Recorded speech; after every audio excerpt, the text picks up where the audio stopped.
என் பெயர் ஆகாஷ். நான் சென்னையில் உள்ள உயர்தர தனியார் கல்லூரியில் பாதுகாப்பு காவலராக வேலை செய்து வந்தேன். கல்லூரியில் ஆண்களும் பெண்களும் ஒன்றாக படித்தனர். இவர்களில் பெரும்பாலானோர் பணக்கார குடும்பத்தை சேர்ந்த குழந்தைகளாக இருந்தனர். அவர்களுக்கு பாவம், புண்ணியம், மரியாதை போன்றவற்றுடன் எந்த தொடர்பும் இருக்கவில்லை. ஆண்களும் பெண்களும் இடையிலான நட்பை அவர்கள் சாதாரணமாக கருதினர். மேலும் எல்லா வரம்புகளையும் மீறிச் சென்று நானும் அங்கே 18-19 வயதுள்ள மிகவும் அழகான இளம் பெண்களை பார்க்கும்போது அவர்களை பிடித்து என் ஆசையை தீர்த்து கொள்ள வேண்டும் என்று என் மனம் ஆசைப்பட்டது. என் பாதுகாப்பு காவலர் அளிக்கு அருகில் ஒரு சிறிய அறை இருந்தது. அது பெரும்பாலும் பூட்டியே இருக்கும். ஏனென்றால் அங்கு பாதுகாப்பு காவலர்கள் தங்கள் அத்தியாவசிய பொருட்களை மட்டுமே வைத்திருந்தனர். இன்று நான் மட்டும் பணியில் இருந்தேன். ஏனென்றால் என்னுடன் இந்த பாதுகாப்பு காவலர் விடுப்பில் இருந்தார். நான் கல்லூரி முடித்ததும் ஒவ்வொரு வகுப்பறையையும் சரி பார்த்து வகுப்பு அறைகளை பூட்டிவிட்டு செக்யூரிட்டி கேமரா இருக்கும் இடத்திற்கு சென்றேன். ஏனென்றால் என் ஹெல்மெட் அங்கு இருந்தது. நான் கதவை திறக்க நின்றபோது உள்ளே இருந்து கதவு பூட்டப்பட்டிருந்தது. கதவை உள்ளே இருந்து யார் பூட்ட முடியும் என்று நான் ஆச்சரியப்பட்டு நான் கதவுடன் காது வைத்து கேட்டபோது உள்ளே இருந்த விசித்திரமான ஒலிகள் வந்தன. அந்த ஒலிகள் எப்படிப்பட்டவை என்பதை ஒரு திருமணமான ஒரு வேலை புரிந்து கொள்ள முடியும். ஏனென்றால் உள்ளே இருந்து ஒரு விஷயம் மற்றும் ஒரு பெண்ணின் குரல். மேலும் அந்த குரல்கள் என் உடலை சேர்க்க வைத்தனர். கதவுகளை திறந்தபோது மாணவர்கள் ஆகிய 2 இளம் பயணம் பின்னும் ஒருவருக்கு ஒருவர் நெருக்கமாக இருந்தனர். நான் உள்ளே இருந்த காட்சியை கண்டதற்கு என் கண்கள் அப்படியே இது போன்ற காட்சிகளை நான் பெரும்பாலும் படங்களில் பார்த்திருக்கிறேன். இன்று முதல் முறையாக என் கண்களால் பார்க்கிறேன். என் உள்ளே ஒரு சலசலப்பு ஏற்பட்டது. எதிரே ஒரு பயணம், ஒரு பெண்ணும் முற்றிலும் எதிர்பாராத நிலையில் ஒருவருக்கொரு அன்பை வெளிப்படுத்திக் கொண்டிருந்தார்கள். நான் அவர்களை இப்படி பார்த்ததும் அவர்கள் கையும் களவுமாக பிடிபட்டது போல அப்படியே அதிர்ந்து போனார்கள். பொம்மை போல இருந்தாள். நான் இவ்வளவு அருகில் இவ்வளவு அழகான ஒரு பெண்ணை முதன்முறையாக பார்த்தேன். ஆனால் சில கணங்களுக்கு நான் என் மூச்சை பிடித்துக் கொண்டு அவளை பார்த்து கொண்டே இருந்தேன். அந்த நேரத்தில் நான் அவர்களை தண்டிக்க வேண்டும், அவர்களின் புகாரி மேலிடத்திற்கு அனுப்ப வேண்டும். ஆனால் நான் வேறு எதையோ யோசித்துக் கொண்டிருந்தேன். அவளை பார்த்ததும் என் இதயத்தில் ஒரு விசித்திர உணர்வு தோன்ற ஆரம்பித்தது. ஒரு 45 வயது திருமணமான மனிதனுக்கு பொருந்தாத ஒரு ஆசை பிறக்க ஆரம்பித்தது. அந்த பெண் முதலில் பயந்த நிலையில் என்னை பார்த்து கொண்டிருந்தாள். பின்னர் திடீரென்று தன் பிள்ளை எடுத்து குறைவாக தன்னை மூடிக்கொண்டாள். அதற்கு முன்பே நான் அவர்களை நன்றாக பார்த்திருந்தேன். அந்த பயணம் அவரது அதே வயது அல்லது வகுப்பு தோழனை போல தெரிந்தான். சில நிமிடங்களில் நான் இருவரையும் கண்களுடன் பார்த்தேன். பின்னர் திடீரென்று கடுமையான குரலில், இது ஒரு கல்லூரி, ஒரு புனிதமான இடம். இது நீங்கள் இருவரும் இருக்கும் ஒரு கிளப்பல்ல என்று நீங்கள் இருவரும் மோசமான செயல்களை செய்து வேடிக்கை பார்க்கிறீர்கள். நான் பையனை கோபமாக பார்த்து கொண்டேன். உனக்கு வெட்கமாக இல்லையா? உன் வயதை, பருவம், செயல்களை இந்த வயதில் இந்த செயல்கள் உனக்கு சரியா இருக்குமா? நான் இப்போது உங்கள் இருவரையும் பற்றி முதல்வர் சாருக்கு புகார் செய்ய போகிறேன். நான் என் மொபைல் போனை எடுத்ததும் அந்த பையன் என் கால்களில் விழுந்தாள். அவள், எங்களை மன்னித்து விடுங்கள். நாங்கள் ஒருவரை ஒருவர் மிகவும் நேசிக்கிறோம். ஒருவரை ஒருவர் இல்லாமல் எங்களால் வாழ முடியாது. எங்கள் திருமணம் செய்யப்பட்டு விட்டது என்றான். நான் இந்த மாதிரி நாடகங்கள் என் முன் போடாதே. உனக்கு இவளுடன் நிச்சயதார்த்தமாகிவிட்டால் உன் வருங்கால மனைவியுடன் இது போன்ற தவறான செயல்களை செய்ய உனக்கு வெட்கமாக இல்லையா என்று நான் இந்த அளவு வெட்கமற்ற செயல்களை கண்ட அமைதியாக இருக்க முடியாது. என் கண்கள் இன்னும் அந்த பெண்ணின் மீது நிலைத்திருந்தன. ஆனால் நான் அந்த பையனிடம் பேசிக் கொண்டிருந்தேன். அவன், நீங்கள் எங்கள் தவறுகளை மூடி மறைக்க வேண்டும். நீங்கள் சொல்வதை நாங்கள் கேட்க தயாராக இருக்கிறோம். எங்கள் தேர்வுகள் நெருங்கிவிட்டன. நீங்கள் கேட்கும் எந்த விலையையும் கொடுக்க தயாராக இருக்கிறோம். ஏனென்றால் என் அப்பா ஒரு பெரிய தொழிலதிபர் என்றான். அவன் பணத்தை பற்றி பேசியதும் நான் அவனை அலட்சியமாக பார்த்து கேட்டேன். நான் உனக்கு லஞ்சம் வாங்குபவனாக தெரிகிறேனோ? அந்த பையன், அப்படியானால் உங்களுக்கு எங்களிடமிருந்து என்ன வேண்டும் என்றான். நான் அந்த பெண்ணிடம் இருந்து என் கண்களை எடுக்க முடியவில்லை. அவளை பார்த்ததும் என் உள்ளே ஒரு விசித்திரமான ஆசை பிறந்தேன். அதை பெறுவதற்காக நான் எந்த எல்லைக்கும் சில தயாராக இருந்தேன். இவர்களை எப்படி பயமுறுத்த வேண்டும் என்று என் மனதில் கணக்கு போட்டுக் கொண்டிருந்தேன். திடீரென்று என் மொபைலில் அவர்கள் இருவரும் புகைப்படத்தையும் எடுத்தேன். இந்த புகைப்படத்தை முதல்வர் சாருக்கு அனுப்ப போகிறேன் என்று அந்த பெண் நான் இப்படி செய்வதை பார்த்ததும் உடனடியாக என் கால்களில் விழுந்தாள். அவளுடைய எதிர்பாராத நிலையை பார்த்ததும் என்னுள்ளே ஏதோ நடக்க ஆரம்பித்தது. இப்போது இந்த வலுவான உணர்வை அடக்கவே முடியவில்லை. முழு கல்லூரியில் முற்றிலும் காலியாக இருந்து எங்களை தவிர வேறு யாரும் அங்கு இல்லை. அதனால் அவர்கள் பயமுறுத்துவது எனக்கு கடினமான காரியமாக இருக்கவில்லை. நான் ஒருபடி பின்வாங்கி இந்த சிக்கலுக்கு ஒரே ஒரு தீர்வுதான் உள்ளது. நான் என் வாயை என்றென்றும் மூடிக்கொள்ள வேண்டும்.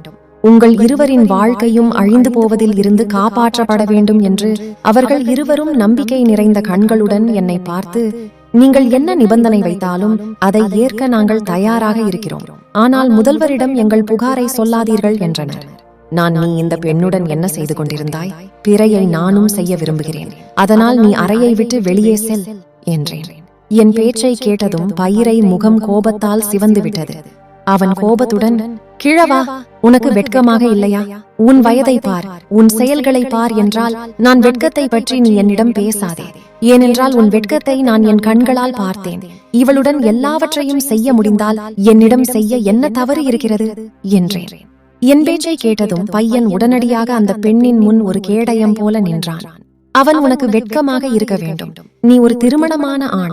உன் வீட்டில் மனைவி, குழந்தைகள் இருப்பார்கள். உனக்கு இப்படி ஒரு ஆசை ஏற்படும் போது கொஞ்சமும் தோன்றவில்லையா என்றான். அந்த பையன் என்னை மிரட்டிக் கொண்டிருந்தான். எனக்கு வெட்கத்தை கொண்டு வர கடுமையாக முயற்சி செய்து கொண்டிருந்தான். அவன், இவள் என் வருங்கால மனைவி, என் மரியாதை, இவளை நீ தொடமாட்டேன் என்றான். நான், சரி, அப்படியானால் உன் மரியாதை நாளை கல்லூரி முழுவதும் ஏலம் போகும். அதற்காக காத்திரு என்று நான் அதை சொல்லிக் கொண்டே என் மொபைலை வேகமாக கையில் எடுத்து நான் ஒரே ஒரு கிளிக் செய்தால் இந்த புகைப்படம் முதல்வர் சார்ஜம் சென்றுவிடும். என் உள்ளே இவ்வளவு மிருகத்தனமும் கொடூரமும் எங்கிருந்து வந்தன என்று எனக்கு புரியவில்லை. ஏனென்றால் என் மூளை என் இதயத்திற்கு ஆதரவாக இல்லை. என் மனசாட்சி ஏற்கனவே உறங்கிவிட்டது. நான் இப்போது அறையை விட்டு வெளியே போ, நான் என் கட்டுப்பாட்டை இழக்கமும் என்றேன். ஆனால் அந்த பையன் நகர்வே இல்லை. அவன் என்னை பார்த்து இந்த கிழவனிடம் இருந்து எப்படி தப்பிப்பது என்று யோசிப்பது போல தெரிந்தது. ஆனால் நான் அவனை விட பல மடங்கு பலசாலி. நான் அவ்வளவு எளிதில் அவனிடம் சிக்க மாட்டேன். அவன் மீண்டும் என்னுடன் சண்டையிடுவதற்கு முன் நான் அவனை கழுத்தை பிடித்து அறையை விட்டு வெளியே தள்ளிவிட்டு உள்ளே இருந்து தாழ்பாலை கூட்டினேன். இப்போது நானும் அதை பெரும் போட்டு வரையிலிருந்து நான் மெதுவாக அவனை நோக்கி நடக்க ஆரம்பித்தேன். அவள் பயந்து சூரோடு ஒட்டி கொண்டுள்ளார்கள். நீங்கள் என் தந்தையை போன்றவர், நான் உங்கள் மகள் போன்றவள். நீங்கள் கல்லூரியின் பாதுகாவலர்.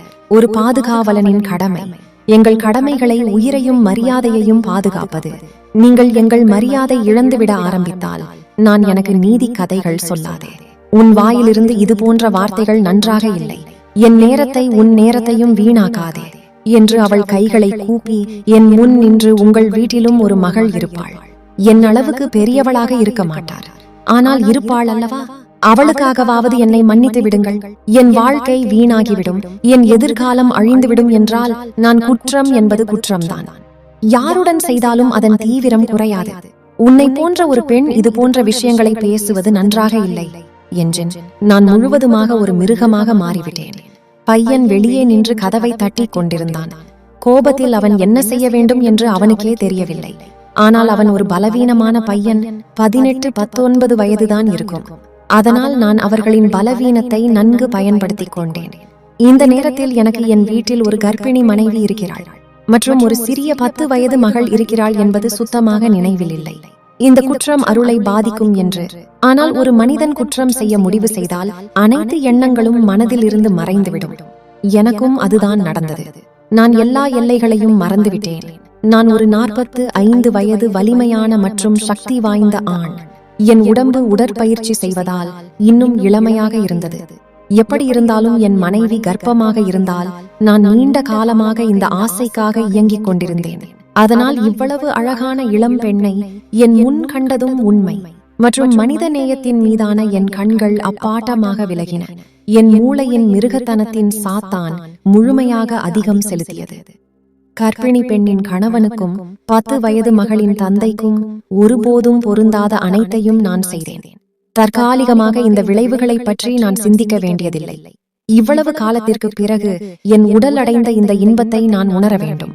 நான் கதவை திறந்த போது அந்த பையன் காயமடைந்த சிங்கம் போல என்னை பார்த்து அவன் கண்கள் சிவந்தது. நான் நிதானமாக ஒரு பெருமூச்சு விட்டேன். அவன் பார்வைகள் என்னை பாதிக்காது போல. அவன் ஒரு சிறிய பையன்.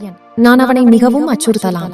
நான் அவன் அருகில் சென்று இன்று கல்லூரியில் நடந்ததை பற்றி எனக்கு எதுவும் தெரியாது.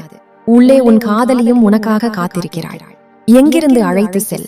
அவள் மிகவும் சோர்வாக இருக்கிறாள். அதனால் இன்று உனக்கு எந்த மகிழ்ச்சியையும் தர முடியாது என்று கூறி ஒரு கொடூரமான புன்னகையுடன் சிரித்தேன். அவன் என் சட்டையை பிடித்தது ஏன்? அவர்கள் இருவரின் புகைப்படங்களும் இன்னும் என் மொபைலில் பாதுகாப்பாக இருந்தது. ஆனால் அவன் ஏதாவது செய்ய முயற்சித்தால் நான் மீண்டும் அவனை மிரட்டுவேன். அடுத்த நாள் காலை எனக்கு நரகமான வாழ்க்கையின் ஆரம்பமாக இருந்தது. ஏனென்றால் நான் கல்லூரிக்கு சென்றவுடன் அங்குள்ள காட்சியை பார்த்து என் முடிகள் சிந்தித்து விட்டன. ஏனென்றால் நேற்று நான் வீடு திரும்பி வரும்போது அந்த பையனும் பெண்ணும் உள்ளேதான் இருந்தார்கள். ஆனால் இன்று எல்லா இடங்களிலும் குழப்பமான நிலை நிறுவியது. ஒருவேளை அவர்கள் பிடிபட்டிருக்கலாம் என்று நினைத்தேன். ஆனால் வெளியே போலீஸ் சைரன் கேட்டவுடன் என் மனதில் ஆபத்து மணி அடித்தது. நான் கல்லூரிக்குள் சென்றவுடன் எல்லா இடங்களிலும் துக்கம் சூழ்ந்திருந்தது. ஏனென்றால் அந்த பெண் மொட்டை மாடியில் இருந்து குதித்து தற்கொலை செய்து கொண்டால் அந்த பெண்ணின் சடலம் பிரேத பரிசோதனைக்காக மருத்துவமனைக்கு கொண்டு செல்லப்பட்டது. தரையில் அவளுடைய உடல் உருவம் வரையப்பட்டிருந்தது. என் மூளை முற்றிலுமாக குழப்பமடைந்திருந்தது.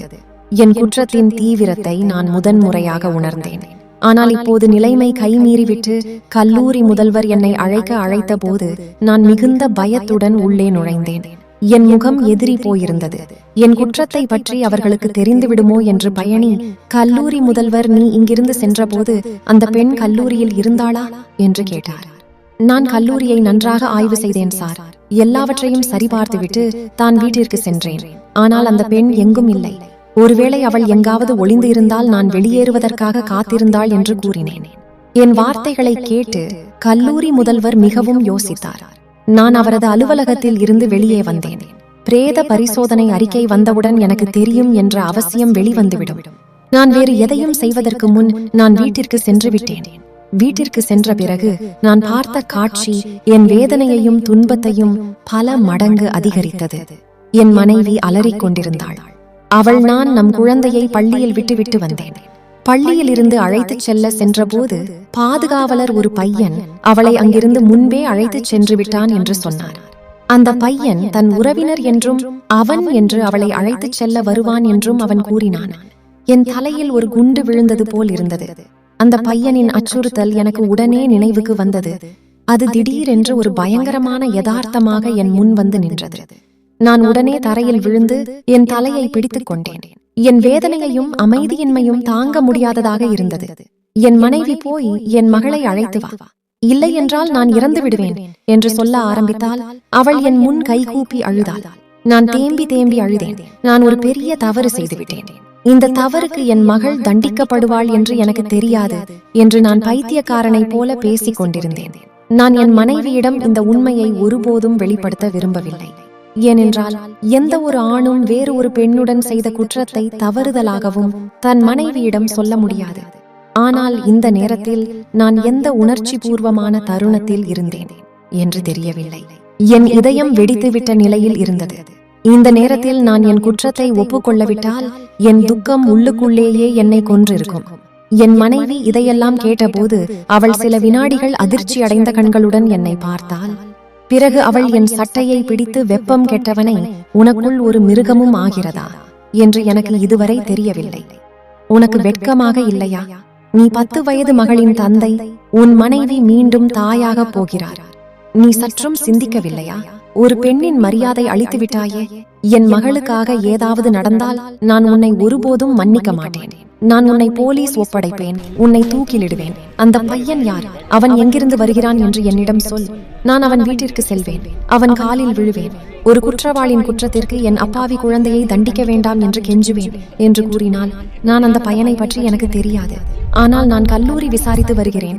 நான் உடனடியாக எழுந்து வெளியே ஓட ஆரம்பித்தேன். ஆனால் நான் வெளியேறுவதற்கு முன்பு என் தொலைபேசி ஒலித்தது. நான் அப்படியே நின்று போய் விரைவாக அழைப்பை ஏற்று என் மனைவி என் அருகில் வந்து நின்றாள். என் முகத்தில் பறக்கும் பயத்தை பார்த்தால் நான் ஒரு பனிக்கட்டி போல் தொலைபேசியை கேட்டுக்கொண்டிருந்தேன். என் காதுகளில் சூடான கண்ணாடி ஊற்றப்படுவது போல் தொலைபேசியில் அதே பையன் பேசிக் கொண்டிருந்தான். நான் உன்னை உயிருடன் கொன்று விடுவேன் என்று சொன்னேன். உன் 10 வயது அப்பாவி குழந்தை என் வசம் இருக்கிறாள் என்று அவன் கூறினான். அவள் என்னை பயந்த கண்களால் பார்க்கிறாள். என் காதல், என் ஆசை, என் காதலை உன்னை பார்த்தது போல் நீ மனிதநேயத்தின் எல்லையை தாண்டி ஒரு சாத்தான். ஆனா போது எலும்புகளை பார்த்ததும் முற்றிலும் பைத்தியக்காரன் ஆகும் ஒரு நாய் போல ஆகிவிட்டாய். உன்னுடைய தண்டனை வரப்போகிறது என்று நினைத்துக்கொள் என்று நீ அவளை மட்டும் கொல்லவில்லை, என்னையும் கொன்றுவிட்டார். நீ சில கணங்களுக்கு மட்டுமே அவளுடன் மிருகத்தனமாக நடந்து கொண்டாயே. நான் தினமும் உன் மகளுடன் இதை செய்வேன். அவர்களை பதிவு செய்து உனக்கு அனுப்புவேன். நான் அவனிடம் ஏதாவது சொல்லுவோம். மன்னிப்பு கேட்கவோ முன்பு அவன் தொலைபேசியை துண்டித்து விட்டான். நான் அப்படியே கீழே விழுந்தேன். என்னை தூரத்தில் இருந்து பார்த்தால் ஒருவேளை நான் மனநல மருத்துவமனையில் இருந்து தப்பி வந்த நோயாளி என்று நினைத்திருப்பார்கள். ஆனால் ஒருவேளை என் நிலைமை பைத்தியக்காரன்களை விட மோசமாக இருந்தது. நான் எல்லா இடங்களிலும் புகார் அளித்தேன். ஆனால் என் மகளை பற்றிய அல்லது அந்த பையனை பற்றியோ எந்த துப்பும் கிடைக்கவில்லை. நான் அந்த பையனின் வீட்டிற்கு சென்றேன். அவன் ஒரு பணக்காரனின் மகன்.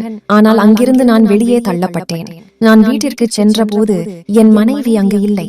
ஒருவேளை அவள் என்னை நிரந்தரமாக பிரிந்து சென்று விட்டாள் என்று நினைத்தேன். என் குற்றத்திற்காக நான் எவ்வளவு வருந்தினாலும் அது போதாது. ஆனால் நான் நேரத்தை மீண்டும் மாற்ற முடியாது. என் ஒரு தவறான அடியால் அனைவரின் வாழ்க்கையும் அழிந்து போயிருந்தது. என் சொந்த வாழ்க்கை ஒரு நரகத்தை விட குறைவாக இல்லை. இந்த நரகத்தில் நான் இப்போது தினமும் போராட வேண்டியிருந்தது. நான் சிறை கம்பிகளுக்கு பின்னால் இருந்தேன். என் துக்கங்களும் குற்றங்களும் என்னை காலத்தின் முன்பே வயதாகிவிட்டன. என் முகம் சுருக்கங்களால் சிறந்தது. என் தலைமுடி முற்றிலும் மென்மையாக இருந்தது. என் பயங்கரமான முகத்தை பார்த்தால் எவரும் முகத்தை மூடிக்கொள்வார்கள். நான் சிறையில் அடைக்கப்பட்ட 7 வருடங்கள் ஆகிவிட்டன. எனக்கு ஆயுள் தண்டனை விதிக்கப்பட்டது. இந்த தண்டனை ஒன்றுமில்லை. இந்த தண்டனைக்கு முன் என் ஆன்மா உருகி கொண்டிருந்தது. என் மகளின் அலறல்கள் தினமும் கனவில் எனக்கு கேட்டன. நான் பைத்தியக்காரனைப் போல என் தலைமுடியை பிடித்துக் கொள்ள ஆரம்பித்தேன். உறுத்த குரலில் மன்னிப்பு கேட்டேன். என் மகளும் இந்த தண்டனைக்கு கிடைக்கக்கூடாது என்று கடவுளிடம் மன்றாடினேன். ஆனால் இப்போது என்ன செய்ய முடியும்? 7 வருடங்களுக்கு பிறகு முதல் முறையாக என் மனைவி என்னை சந்திக்க வந்தால், இத்தனை காலத்திற்கு பிறகு அவளை பார்த்ததும் அவள் முன் கைகளை கோப்பினேன். என் குற்றத்திற்காக என் மகளுக்கும் தண்டனை கிடைக்கும் என்று எனக்கு தெரியாது என்று சொன்னேன். நான் என்னை ஒருபோதும் மன்னிக்க மாட்டேன். அவள் உன் மகள் தண்டனில் இருந்து தப்பித்தாள் என்பது ஒரு பாக்கியம். இதை நான் உன்னிடம் முன்பே சொல்ல விரும்பினேன். ஆனால் சொல்ல முடியவில்லை. ஏனென்றால் நீ உன் அங்கிருக்கான தண்டனையை நன்றாக அனுபவிக்க வேண்டும் என்று ஒருவரின் மக்களின் மரியாதையும் பறிக்கும் போது எப்படி உணர்வீர்கள் என்பதை நீ உணர வேண்டும் என்று நான் விரும்பினேன் என்று சொன்னால், என் மனைவியின் வார்த்தையை கேட்டு நான் முற்றிலும் மகிழ்ச்சி அடைந்தேன். என்ன சொல்கிறாய் என்று கேட்டேன். அவள் உன் மகள் முற்றிலும் நன்றாக இருக்கிறாள். பத்திரமாக என்னிடம் என் வீட்டில் இருக்கிறாள். அந்த பையன் மிகவும் புத்திசாலி மற்றும் புழுக்கமானவன். உன்னை போன்ற ஒரு அரக்கன் இல்லை. நீ அவனுக்கு என்ன செய்தாய் என்பதை உனக்கு உணர்த்தவே அவன் விரும்பினால் நீ சிறைக்கு சென்ற பிறகு அவன் நம் குழந்தை என்னிடம் ஒப்படைத்து விட்டான். நான் அவளுக்கு எந்த தீங்கும் செய்யவில்லை என்று அவன் சொன்னான் என்று சொன்னால், திடீரென்று என் தலையை மேஜையில் ஓங்கி அடித்தேன். என் மகளின் மரியாதையை அவள் காப்பாற்றினான் என்பதற்காக நான் எவ்வளவு நன்றி சொன்னாலும் போதாது. நான் இந்த சிறையில் என் குற்றத்திற்கான தண்டனையை அனுபவிக்க வேண்டும். அதை நான் மனப்பூர்வமாக ஏற்க தயாராக இருந்தேன். ஏனென்றால் நான் இந்த தண்டனைக்கு தகுதியானவன். இப்போது நான் தினமும் கடவுளிடம் பிரார்த்திக்கிறேன். கடவுள் ஒவ்வொரு மகளையும் என்னை போன்ற மிருகத்தனமான பிசாசிடம் இருந்து காப்பாற்ற வேண்டும் என்று நினைவில் கொள்ளுங்கள். ஒவ்வொரு பாவத்திற்கும் இந்த ஜென்மத்திலேயே நமக்கு தண்டனை கிடைக்கும். எனவே ஒவ்வொரு பாவத்திலிருந்தும் விலகிருங்கள். கடவுள் இவ்வளவு அழகான வாழ்க்கை அளித்திருக்கின்றார். அதன் மதிப்பை உணருங்கள். என் பெயர் ரேணு. நான் பார்ப்பதற்கு மிகவும் அழகாகவும் வெளியே தெய்வத்துடனும் இருப்பேன். இருந்தும் ஏனோ தெரியவில்லை. என் கணவனுக்கும் எனக்கும், எல்லா கணவன் மனைவிக்கும் இடையில் இருக்கும் நெருக்கமும் அன்பும் என்னிடம் அவர் கொடுத்ததில்லை. எளிமையாக சொல்ல வேண்டுமானால் என் மீது அவருக்கு அன்பு குறைவாக இருந்தது. நான் சென்னையில் இருந்து பெங்களூருக்கு போய்க் கொண்டிருந்தேன். காலை 9 மணிக்கு நான் பேருந்தில் ஏறினேன். சென்னையில் இருந்து பெங்களூரை அடைய 8 மணி நேரம் ஆகும். எனக்கு ரயில் பயணம் சுத்தமாக பிடிக்காது. அதனால் நான் எப்போதும் பேருந்தில் செல்லவே முடிவு செய்வேன். நான் சென்னை பேருந்து நிலையத்தில் பேருந்தில் ஏறிய போது அங்கு அதிக கூட்டம் இல்லை. எனக்கு ஜன்னல் அருகில் உள்ள சீட் கிடைத்தது. நான் வசதியாக அமர்ந்து கொண்டேன். ஆனால் என் மனதில் ஒரு பெரிய கவலை இருந்தது. என் கணவர் சில ஆண்டுகளுக்கு முன்பு பெங்களூர் விகிட மாற்றம் செய்யப்பட்ட பிறகு அங்கே வசிக்க தொடங்கிவிட்டார். அவர் முதலில் பொருட்களை எடுத்துக்கொண்டு டெல்லிக்கு சென்றபோது என்னையும் உடன் அழைத்துச் செல்லுமாறு கேட்டேன். ஆனால் அவர் எனக்கு புரிய வைத்தார். ரேணுகா, கவலைப்படாதே, சில மாதங்களில் நான் அங்கே நிறைவேற்றி விடுவேன், பிறகு உன்னை அழைத்துக் கொள்கிறேன் என்றால், ஆனால் அவர் என்னை ஒருபோதும் அழைத்துச் செல்லவில்லை. நான் இங்கே தனியாக இருக்க முடியாது, நாம் இருவரும் கணவன் மனைவி பிரிந்து இருப்பது சரியில்லை என்று அவருக்கு பல முறை எடுத்துரைத்தேன். ஆனால் அவர் என் பேச்சை கேட்க தயாராக இல்லை. அவர் பெங்களூர் சென்ற பிறகு அவரது நடத்தை மெதுவாக மாறத் தொடங்கியது. ஆரம்பத்தில் அவர் வாரத்திற்கு ஒரு முறை அல்லது 2 முறையோ எனக்கு தொலைபேசியில் தொடர்பு கொள்வார். பிறகு மாதத்திற்கு ஒரு முறையானது. இப்போது அவர் 4 மாதங்களுக்கு ஒரு முறையும் 5 மாதங்களுக்கு ஒரு முறையும் தான் தொலைபேசியில் தொடர்பு கொள்கிறார். பிறகு ஒரு உறவினர் மூலம் எனக்கு ஒரு அதிர்ச்சி தரும் செய்தி கிடைத்தது. பெங்களூரில் என் கணவன் வேறொரு பெண்ணை திருமணம் செய்து கொண்டு அவர்களுடன் வசித்து வருகிறார். இதை கேட்டவுடன் எனக்கு மிகவும் வருத்தமாகவும் கோபமாகவும் இருந்தது. அதனால்தான் உண்மையை தெரிந்து கொள்ள வேண்டும் என்று நான் பெங்களூருக்கு புறப்பட்டு பெங்களூர் சென்ற பிறகு என் தோழியின் வீட்டில் தங்கிய என் தோழியின் முக்கியமாக ரகசியமாக என் கணவனை பற்றிய தகவல்களை சேகரித்தேன். நான் கேள்விப்பட்டது உண்மையாகி போனது. என் கணவர் வேறொரு பெண்ணுடன் சேர்ந்து இருப்பது உறுதியானது. என் கணவர் உண்மையில் வேறொரு பெண்ணுடன் வாழ்ந்து கொண்டிருந்தாள். அவர்களுக்கு ஒரு குழந்தையும் பிறந்து இருந்தது. இவை அனைத்தையும் நான் தூரத்தில் இருந்தே பார்த்தேன். அவரை சந்திக்கவோ அல்லது பேசவோ எனக்கு விருப்பமில்லை. ஏனென்றால் அவரை சந்திப்பதால் எந்த பயனும் இருக்காது என்று நான் நினைத்தேன். நான் மிகவும் ஏமாற்றமடைந்து விட்டேன். கடந்த சில வருடங்களாக நான் அவர் மீது எவ்வளவு நம்பிக்கை வைத்திருந்தேன்.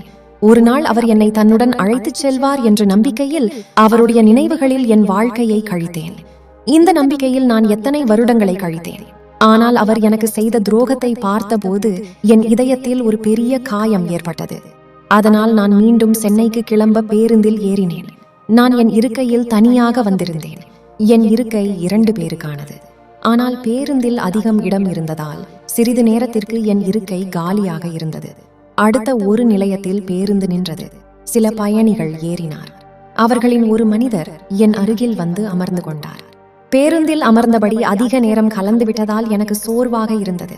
மணி மதியம் 3 இருக்கும். எனக்கு தாகமாகவும் இருந்தது. அதனால் நான் என் பையில் இருந்து தண்ணீர் பாட்டிலை வெளியே எடுத்தேன். ஆனால் பாட்டிலில் இருந்த தண்ணீர் காலியாகிவிட்டது. நான் பாட்டிலை மீண்டும் உள்ளே வைத்துக் கொண்டிருந்தேன். அப்போது என் அருகில் அமர்ந்திருந்த அந்த மனிதர் எனக்கு தண்ணீர் தேவை என்பதையும் என் பாட்டிலில் தண்ணீர் இல்லை என்பதையும் கவனித்தார். அவர் சொன்னார், மேடம், உங்களுக்கு தண்ணீர் வேண்டுமா என்று கேட்டார். நான் எதுவும் சொல்லவில்லை. ஆனால் அவர் தன் பையில் இருந்து தண்ணீர் பாட்டிலை எடுத்து என் கையில் கொடுத்தார். நான் சிறிது தண்ணீர் குடித்துவிட்டு அந்த பாட்டிலை அவரிடமே திருப்பிக் கொடுத்தேன். நான் அவருக்கு நன்றி சொன்னேன். இப்போது மாலை சுமார் 7 மணி இருக்கும். பேருந்து வேகமாக சென்று கொண்டிருந்தது. நான் அவரிடம் நீங்கள் எங்கே போகிறீர்கள் என்று கேட்டேன். அவர் நான் சென்னைக்கு போகிறேன் என்று பதில் அளித்தார். ஓ, நானும் சென்னைக்கு தான் போகிறேன் என்றேன். இதை கேட்டு அவருக்கு சற்று ஆச்சரியம் ஏற்பட்டதுடன் அவரது முகத்தில் லேசான புன்னகையும் வந்தது. அவர் சென்னையில் வேலை செய்கின்றார் என்றும் ஒரு இன்ஜினியர் என்றும் தெரிவித்தார். அது குளிர்காலம் என்பதால் மாலை அதிகமாக குளிர் மிகவும் அதிகரித்தது. நான் என் ஜன்னல் கண்ணாடியை மூடினேன். ஆனால் சில பயணிகள் ஜன்னல்களை திறந்து வைத்திருந்தனர். இதன் காரணமாக குளிர்ந்த காற்று பேருந்துக்குள் வந்து கொண்டிருந்தது. எனக்கு மிகவும் குளிர ஆரம்பித்து விட்டது. நான் ஸ்வெட்டர் அணிந்திருந்தேன். ஆனால் அவசரத்தில் சால்வை கொண்டு வர மறந்துவிட்டேன். அதற்காக எனக்கு மிகவும் வருத்தமாக இருந்தது. இப்போது இரவு 10 மணி ஆகிவிட்டது. குளிர் மிகவும் அதிகரித்து விட்டது. பேருந்துக்குள் இருந்த விளக்குகளும் அடைக்கப்பட்டன. நான் குளிரில் நடுங்கிக் கொண்டிருந்தேன். என் அருகில் அமர்ந்திருந்தவர் தன் பையில் இருந்து ஒரு சால்வையை எடுத்து போர்த்தி கொண்டார். என்னை பார்த்தவுடன் எனக்கு குளிர் அடிக்கிறது என்பதை அவர் புரிந்து கொண்டிருக்க வேண்டும். ஆனால் அவர் எதுவும் சொல்லவில்லை. நான் என் மீது கோபமாக இருந்தேன். இவ்வளவு நீண்ட பயணத்திற்கு செல்கிறோம், சால்வை எடுக்க மறந்துவிட்டேன் என்று கோபமாக இருந்தேன். இரவு சுமார் 11 மணி அளவில் பேருந்து ஒரு கடையில் நின்றது. சூடான டீ குடித்து சற்று கதகதப்பை பெற வேண்டும் என்று நான் முடிவு செய்தேன். நான் டீ வாங்கிக் கொண்டிருந்த போது அந்த நபரும் கீழே இறங்கினார். அவர் என்னை பார்த்தார். நான் அவரிடம் சென்று லேசாக சிரித்தவாறு கேட்டேன், நீங்கள் டீ குடிக்கிறீர்களா? அதற்கு அவர் சரி என்று கூறினார். அதனால் நான் அவருக்காகவும் ஒரு டீ ஆர்டர் செய்து நாங்கள் இருவரும் ஒன்றாக டீ குடித்துவிட்டு சிறிது நேரம் பேசினோம். டீ அருந்திய பிறகு மீண்டும் பேருந்தில் ஏறினும் வண்டி நகர தொடங்கியது. ஆனால் இப்போதும் இரவு 12 மணி ஆகிவிட்டதால் குளிர் இன்னும் அதிகரித்து விட்டது. எனக்கு மீண்டும் முன்பு போல குளிர ஆரம்பித்து விட்டது. அந்த நபர், மேடம், உங்களுக்கு ஆட்சி பணி இல்லை என்றால் நான் என் சால்வையை உங்களுக்கு தருகிறேன் என்றால், அவர் தன் சால்வையை எடுத்து என் பக்கம் கொடுத்தார். அவருக்கும் குளிரடிக்கும் என்பதால் அதை வாங்க நான் மறுத்துவிட்டேன். அவருக்கு அது சரியாக இருக்காது என்று நான் நினைத்தேன். ஆனால் அவர் மிகவும் அன்புடன் வாங்கிக் கொள்ளுங்கள் என்றார். நீங்கள் எனக்கு சால்வை கொடுக்கிறீர்கள், ஆனால் உங்களுக்கு குளிர் இருக்குமே என்று கேட்டேன். அவர் சித்தவாறு பரவாயில்லை, நான் சமாளித்துக் கொள்வேன் என்றார். பிறகு நான் இல்லை, நீங்கள் உங்களை கஷ்டப்படுத்திக் கொள்ளாதீர்கள் என்று சொன்னேன். சிறிது நேரம் நான் அங்கேயே குளிரில் நடுங்கிக் கொண்டிருந்தேன். அப்போது அவர், மேடம் உங்களுக்கு எந்த பிரச்சனையும் இல்லை என்றால் நாம் இருவரும் சேர்ந்து இந்த சால்வையை சரிபாதையாக போர்த்திக் கொள்ளலாம். இதன் மூலம் நாம் இருவருக்கும் குளிரிலிருந்து சிறிது தப்பிக் கொள்ள முடியும் என்றால் நான் சிறிது நேரம் யோசித்துவிட்டு சரி என்று சொன்னேன். ஏன் என்றால் அதற்கு மேல் குளிரை தாங்க முடியவில்லை. அவர் தன் சால்வையை பாதியாக எடுத்து என்னிடம் கொடுத்தார். நாங்கள் இருவரும் சாலையை பாதியாக போற்றிக் கொண்டோம். பயணம் மீண்டும் தொடங்கியது. இப்போது இரவு 1 மணி ஆகிவிட்டது. இன்னும் சில மணி நேரங்களில் நாங்கள் சென்னையை அடையவிருந்தோம். சால்வையால் என் குளிர் ஓரளவு குறைந்தது. நான் அவருக்கு நன்றி தெரிவித்தேன். நீங்கள் எனக்கு சாலை கொடுத்ததற்கு மிகவும் நல்லது, இல்லை என்றால் இந்த குளிரில் எனக்கு மிகவும் சிரமமாக இருந்திருக்கும் என்று சொன்னேன். அவர் சிரித்துக்கொண்டே, அப்படி ஒன்றுமில்லை, ஒருவருக்கு ஒருவர் உதவுவது நம் கடமை, எனக்கு உதவுவது எப்போதும் பிடிக்கும் என்று சொன்னார். அவருடைய குணம் எனக்கு மிகவும் பிடித்திருந்தது. அதனால் நான் அவரிடம் அவருடைய பெயர் என்ன என்று கேட்டேன். அதற்கு அவர் என் பெயர் சரவணன் என்று பதிலளித்தார். நான் என் பெயர் ரேணுகா என்று சொன்னேன். அவர் சிரித்தபடி நல்ல பெயர் என்றார். நான் சற்று புன்னகைக்கு நன்றி என்று சொன்னேன். நாங்கள் மிகவும் அருகில் அமர்ந்திருந்ததால் சுற்றியுள்ளவர்கள் எங்களை பார்த்தால் கணவன் மனைவி போல் நினைத்தார்கள். சரவணன் சொன்னார், எனக்கு பேருந்தில் பயணம் செய்யும் பழக்கம் இல்லை. நான் எப்போதும் ரயிலில் தான் செல்வேன். ஆனால் இன்று முதன்முறையாக பேருந்தில் பயணிக்கிறேன். எனக்கு பேருந்து பயணம் மிகவும் சலுப்பை தரும் என்று அவர் சிரித்துக்கொண்டே சொன்னார். நான் அப்படியே எனக்கு பேருந்து பயணம் செய்வது மிகவும் பிடிக்கும் என்று. பிறகு அவர் தன் சட்டையை பையில் இருந்து மொபைலை எடுத்து பார்த்து, இப்போது 2 மணி ஆகிவிட்டது. இன்னும் கொஞ்ச நேரத்தில் வண்டி சென்னையை அடையப் போகிறது என்றால் அவருடைய முதல் லேசான சோர்வு தெரிந்தது. இருப்பினும் அவர் அமைதியாகவும் மகிழ்ச்சியாகவும் இருந்தார். அவர் மொபைலில் பாட்டு போட்டு கேட்க ஆரம்பித்தார். சிறிது நேரம் பாட்டு கேட்ட பிறகு அவர் என் பக்கம் திரும்பி, ரேணுகா, எனக்கு வண்டியின் மெல்லிய சத்தம் கேட்டதுமே தூக்கம் வர ஆரம்பித்து விட்டது என்று. நான் ஜன்னலில் தலை வைத்து படுத்திருந்தாலும் சரவணன் என் அருகில் இருந்தாலும் எனக்கு ஒருவித பாதுகாப்பு மற்றும் அமைதி கிடைத்தது. சிறிது நேரத்திற்கு பிறகு வண்டி சென்னை அடைந்தது. அவர் மெல்லிய குரலில் எனக்கு அழைப்பு விடுத்து எழுப்பினர். ஆனால் என் தூக்கம் மிகவும் ஆழமாக இருந்தால் என்னால் எழுந்திருக்க முடியவில்லை. பிறகு அவர் மீண்டும் சத்தமாக ரேணுகா என்று என்னை எழுப்பினார். நான் வேகமாக எழுந்து கொண்டேன். அவர் முகத்தில் ஒரு இனிமையான புன்னகை இருந்தது. அவர், மன்னிக்கவும், ஆனால் சென்னை வந்துவிட்டது. நீங்கள் ஆழ்ந்த தூக்கத்தில் இருந்தீர்கள், அதனால் நான் எழுப்பினேன். இல்லையென்றால் உங்கள் நிறுத்தம் தவறிவிட்டிருக்கும் என்றார். நான் அவரை பார்த்து சிரித்தவர், நன்றி, நீங்கள் என்னை தூக்கத்திலிருந்து எழுப்பியது நல்லது. இல்லை என்றால் எனக்கு நிஜமாகவே சிரமமாயிருக்கும் என்று சொன்னேன். இதை கேட்டு அவர் சற்று அதிர்ச்சி அடைந்து, உண்மையாகவே வா என்று கேட்டார்.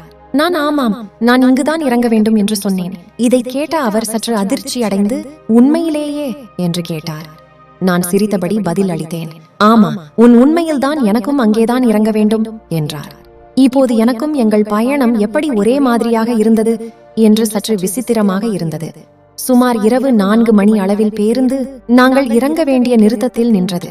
நாங்கள் இருவரும் கீழே இறங்கினோம். சுற்றிலும் ஆழ்ந்த அமைதி நிலவியது. சாலையில் சில வண்டிகள் மட்டுமே தெரிந்தது. நான் எங்கிருந்து ஆட்டோ பிடித்து வீட்டிற்கு செல்லலாம் என்று முடிவு செய்தேன். ஆனால் அந்த நேரத்தில் ஆட்டோ கிடைப்பது மிகவும் கடினமாக இருந்தது. சரவணன் இன்னும் என் அருகில் நின்று கொண்டிருந்தார்.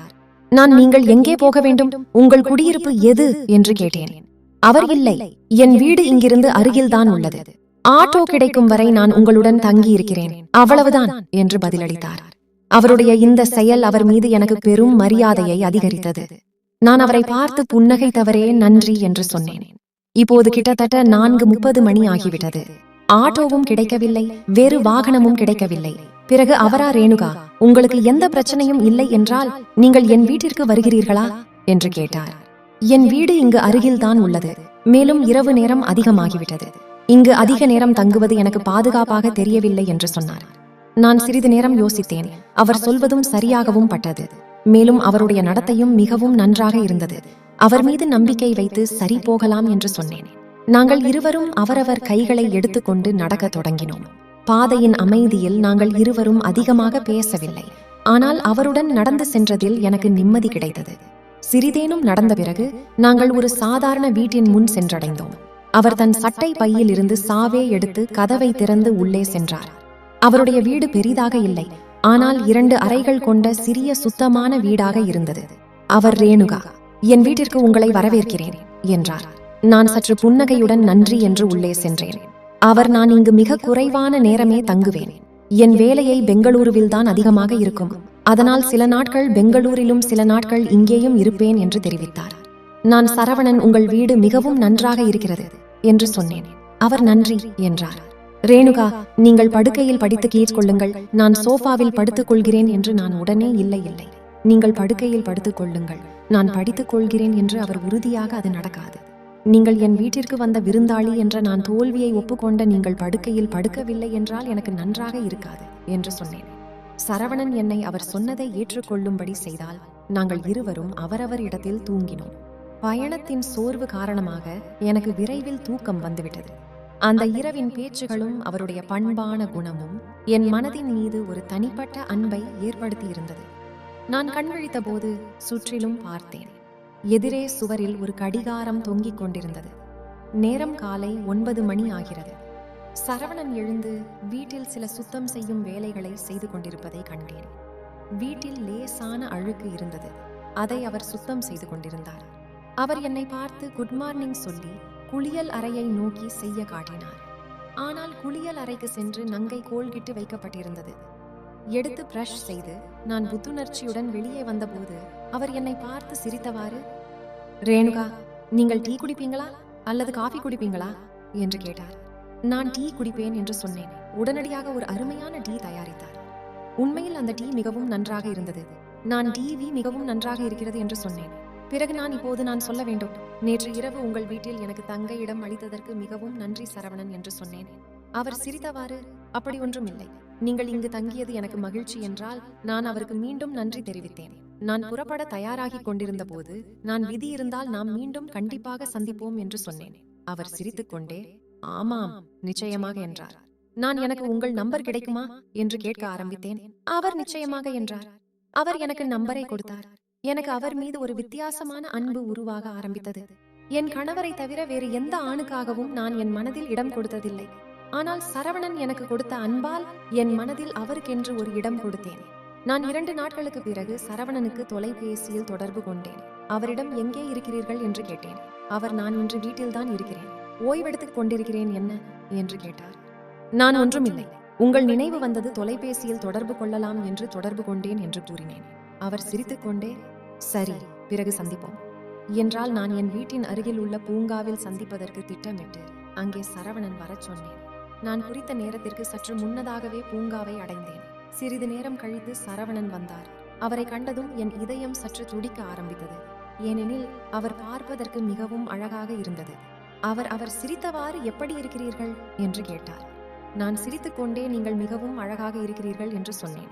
பிறகு நாங்கள் பூங்காவில் சிறிது நேரம் பேசிக் கொண்டிருந்தோம். அவர், ரேணுகா, நீங்கள் தனியாக வசிக்கிறீர்கள் என்று கேட்டார். நான், ஆமாம். அவர் சிரித்துக்கொண்டே, சரி, மாலையில் வருகிறேன் என்றார். அதன் பிறகு நாங்கள் ஒருவருக்கொருவர் விடை பெற்றோம்.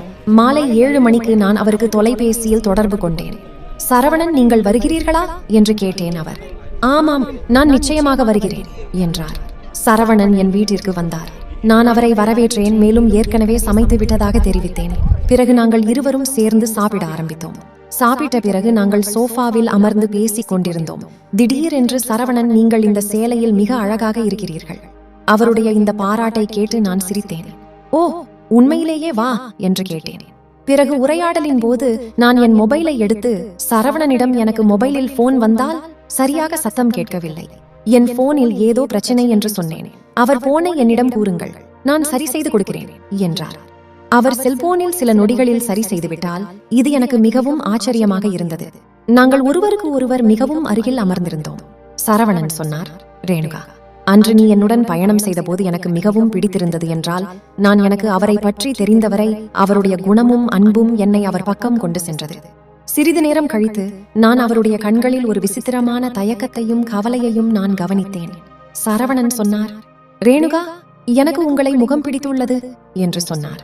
அவருடைய குரலில் உண்மை இருந்தது. அவருடைய முகத்தில் லேசான கவலை தெளிவாக தெரிந்தது. நான் லேசாக சிரித்துக் கொண்டே, சரவணன் உண்மையை கூற வேண்டுமானால் எனக்கும் உங்களை பிடித்திருக்கிறது என்று சொன்னேன். அவர் உண்மையிலேயே மாய் என்று கேட்டார். பிறகு நான் பேசாமலே எங்களுக்காக டீ தயாரித்தேன். நாங்கள் ஒருவரை ஒருவர் பார்த்து கொண்டே டீ குடிக்க ஆரம்பித்தோம். டீ குடிக்கும் போது சரவணன் லேசாக சிரித்துக்கொண்டே நன்றி என்றார். நான் சற்று ஆச்சரியப்பட்டேன். எதற்கு என்று சிறிது நேரம் கழித்து சரவணன் கிளம்பி தயாரானார். செல்வதற்கு முன்ன அவர் என்னை பார்த்து, ரேணுகா, நீங்கள் சரியாக இருக்கிறீர்களா அல்லவா என்று கேட்டார்.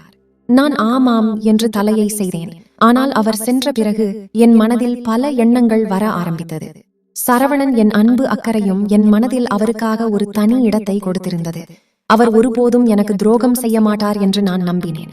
2 நாட்களுக்கு பிறகு சரவணன் தொலைபேசியில் அழைப்பு வந்தது. அவர் குரலில் மகிழ்ச்சி இருந்தது. அவர், ரேணுகா, இன்று மாலை என் வீட்டிற்கு வருகிறீர்களா என்றார்.